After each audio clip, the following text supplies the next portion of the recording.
Bom, então um ímã é posicionado próximo de um anel circular de metal fixo. Bom, então a gente sabe que a gente tem aqui um ímã com um campo norte, com um polo norte e um polo sul. E a gente sabe também que a gente tem um anel circular metálico. Bom, a gente vai ter que determinar o sentido da corrente induzida desse anel quando o ímã se aproximar do anel e se afastar do anel. Então, esse ímã ele vai se aproximar, vai passar pelo anel e vai se afastar do anel. Como que a gente descobre o sentido da corrente induzida? A gente descobre o sentido da corrente induzida usando a lei da mão direita. Como que a gente usa a lei da mão direita? Então, a gente tem que posicionar a nossa mão direita com o sentido do polo, do campo, né? Do campo magnético. Como que a gente sabe o sentido do campo magnético? Então, o campo magnético, ele vai vir sempre do ímã. Nesse caso, o ímã está aqui e ele vai atrair esse anel metálico. Portanto, esse anel metálico vai ser atraído pelo ímã nesse sentido, né? Porque o ímã está aqui e o anel metálico está aqui. Sabendo, então, que o campo magnético tem esse sentido, a gente vai posicionar a nossa mão direita nesse sentido e vai fazer o movimento de fechar as mãos. E a corrente induzida vai estar no sentido dos dedos curvados. Portanto, nesse caso, a corrente vai ter o sentido anti-horário, né? Se a gente imaginar que tem um reloginho aqui e imaginar que o sentido dos dedos curvados tá para cá, a gente vai ter que o sentido dessa corrente, quando o ímã está se aproximando do anel, vai ser anti-horário.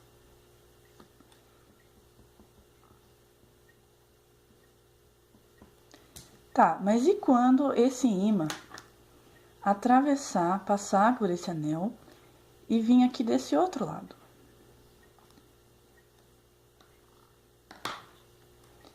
Qual que vai ser o sentido do campo agora? Bom, agora que o ímã passou o anel, ele não deixa de atrair esse campo metálico aqui.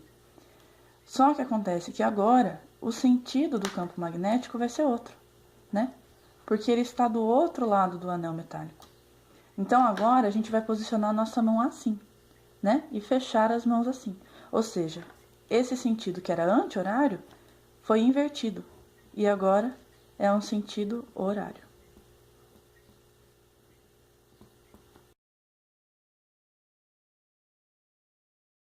Agora, essa haste aqui, MM, ela vai estar se movendo numa velocidade de 5 metros por segundo,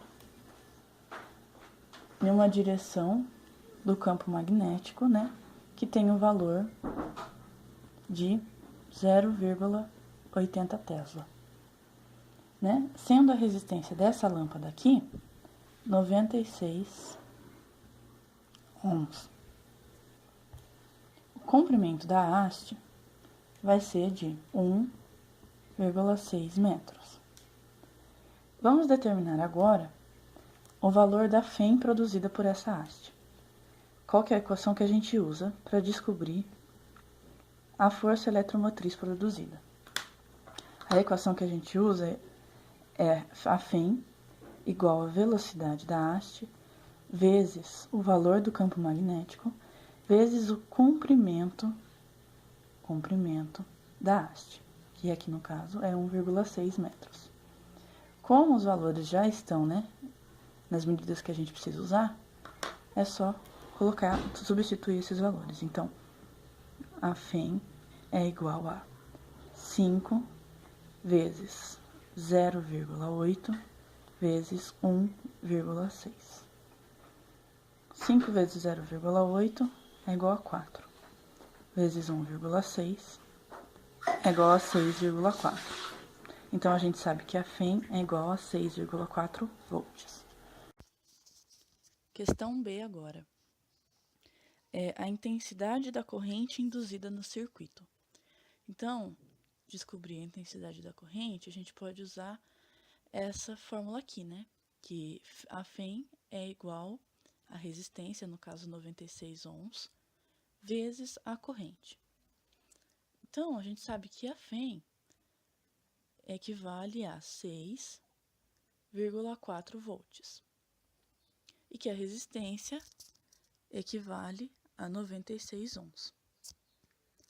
É só a gente passar esse valor para cá, que a gente vai ter que a corrente é igual a 6,4 dividido por 96. E isso dá, se a gente fazer a continha, vai dar que a corrente é igual a 0,067. No caso aqui eu esqueci de colocar, mas o valor tem que estar em amperes. Agora a questão C, que pede para a gente a potência elétrica entregue à lâmpada. Então, a gente pode usar a fórmula que diz que a voltagem é igual à potência dividida pela corrente, né? Que é a mesma coisa que dizer que o valor, né, da corrente vezes o valor da potência, da voltagem, dá o valor da potência, que deve estar em watts.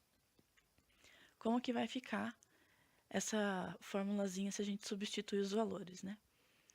Vai dar 6,4, que é o valor da voltagem, vezes 0,067, que é o valor da corrente, que vai dar 0,43 watts.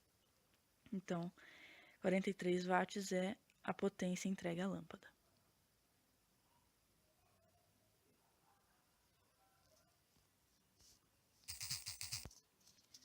Bom, quarta e última questão, questão D, quer saber a energia usada por essa lâmpada em 1 minuto.